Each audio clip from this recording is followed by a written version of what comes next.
नमस्कार, मी पंजाब दत्त। आज आहे 1 जुलै 2026। आजपासून परत शेतकऱ्यासाठी अंदाज देणार आहे।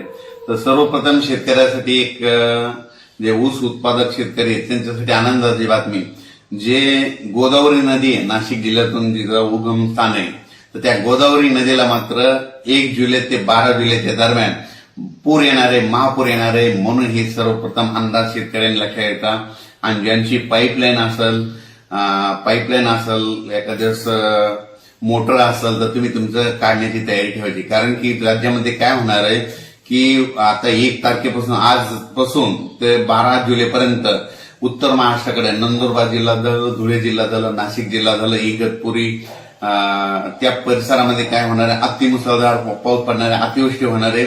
त्याच्यामुळे गोदावरी नदीला पूर येणार आहे म्हणून हा अंदाज शेतकऱ्यांनी लक्षात घ्यायचा। आणि आपण आपल्या म्हणजे गोदावरी नदीच्या जे कॅचमेंट एरियातले शेतकरी त्यांनी त्यांच्या पाईपलाईनची मोटरची काळजी घ्यायची।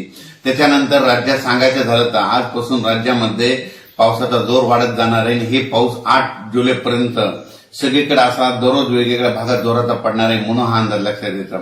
त्याच्यानंतर सगळ्यात महत्वाचं एक शेतकऱ्यासाठी परत एक आनंदाची बातमी, कारण की नाशिक जिल्ह्यामधलं ते निळवंडे धरण झालं, भंडारदरा, त्याच्यानंतर गंगापूरचं धरण, त्याच्यानंतर उत्तर महाराष्ट्रातले जे छोटे छोटे धरण आहेत त्या धरणामध्ये काय होणार आहे, ह्यामध्ये आज 1 जुलैपासून ते 8 जुलैच्या दरम्यान त्या धरणामध्ये देखील आवक यायला सुरुवात होणार आहे म्हणून त्यांच्यासाठी आनंदाची बातमी। आणि जे छोटे छोटे जे पाझर तलाव आहेत 1-2 टीएमसीचे ते मात्र ह्या पावसातच भरून जातील। नंदुरबार जिल्हा झालं, धुळे जिल्हा झालं, जळगाव जिल्हा झालं, नाशिक जिल्हा झालं, अहिल्यानगर, संगमनेर, अकोले जिल्हा, त्याच्यानंतर संभाजीनगर, जालना, अकोला, अमरावती, बुलढाणा या परिसरात मात्र ह्या 8 दिवसामध्ये मुसळधार, काही ठिकाणी अतिमुसळधार पाऊस पडणार आहे म्हणून हा अंदाज शेतकऱ्यांनी लक्षात द्यायचा।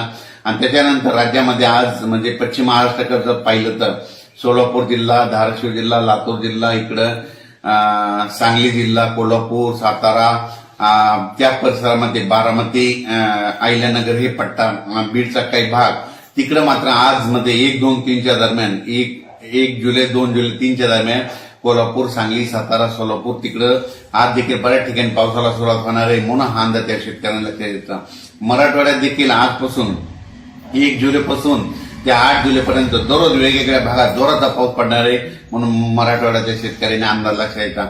परभणी जिल्हा झाला, लातूर जिल्हा झाला, हिंगोली जिल्हा झालं, धाराशिव जिल्हा झाला, बीड जिल्हा झाला, जालना जिल्हा, संभाजीनगर दररोज वेगवेगळ्या भागात पाऊस पडणार आहे।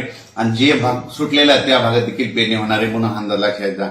विदर्भामध्ये 6, 5, 11 जिल्ह्यामध्ये सगळीकडे म्हणजे ह्या 8 दिवसामध्ये जोराचा पाऊस पडणार आहे। काही ठिकाणी मुसळधार पडणार आहे, कुठं अतिमुसळधार पडणार आहे, काही ठिकाणी रिमझिम पडणार आहे म्हणून हे अंदाज विदर्भाच्या शेतकऱ्यांनी लक्षात घ्यायचा। तुमच्याकडे देखील वडे नाले वाहतील असा पाऊस ह्या 8 दिवसामध्ये एकदा पडून जाईल म्हणून हे देखील त्या विदर्भाच्या शेतकऱ्यांनी लक्षात घ्यायचं। पण राज्यात मात्र आज 1 तारखेपासून 1 जुलै ते 8 जुलैच्या दरम्यान मुंबई, पुणे, कोकणपट्टी, घाटमाता ह्या परिसरामध्ये अतिवृष्टी होणार आहे। मुंबईकडे देखील आज देखील ठाणे, मुंबईच्या भागात सकल भागामध्ये पाणी साचलं असा पाऊस म्हणजे आजपासून ते 8 तारखेपर्यंत जवळपास 8 जुलैपर्यंत राज्यात म्हणजे तिकडच्या मुंबईकडे पडणार आहे, नाशिककडे पडणार आहे, दिंडोरीकडे पडणार आहे। म्हणजे गोदावरीचा जे कॅचमेंट एरिया आहे त्या एरियामध्ये पडणार आहे म्हणून त्याच्यामुळे गोदावरी नदीला मात्र या 8 दिवसात मात्र पूर येणार आहे म्हणून हा अंदाज शेतकऱ्यांनी लक्षात घ्यायचा। गोदावरीला जर पूर आलं तर जे छोटे छोटे धरण आहेत तर सुरुवातीला त्या धरणामध्ये आवक यायला सुरुवात होईल म्हणून ही सर्वप्रथम शेतकऱ्यासाठी आनंदाची बातमी। काल देखील अमरावती जिल्हा, अकोला जिल्हा त्या भागामध्ये खूप पाऊस चालू आहे। तिकडल्या शेतकऱ्याचा पाऊस चालू असल्यामुळे पेरणी राहिलेला आहे। त्या शेतकऱ्याला सांगू इच्छितो की जर ज्यावेळेस वापसा असेल त्यावेळेस तुम्ही तुमचं पेरणी करू शकता। पण राज्यात मात्र आणखीन 8 दिवस जोराचा पाऊस पडणार आहे। 1 तारखेपासून दररोज वेगवेगळ्या भागात, वेगवेगळ्या विभागात पाऊस पडणार आहे। कुठं अतिमुसळधार, कुठं रिमझिम, कुठं निरंक, म्हणजे काही भाग देखील सुटले जाईल पण त्या ठिकाणी दुसऱ्या दिवशी पाऊस येईल। पण राज्यात मात्र ह्या 8 दिवसात सगळीकडे पाऊस पडेल आणि सगळ्या शेतकऱ्याच्या पेरण्या होतील म्हणून अंदाज लक्षात घ्यायचा। अचानक वातावरणात बदल झाला तर लगेच एक मेसेज दिला जाईल। धन्यवाद।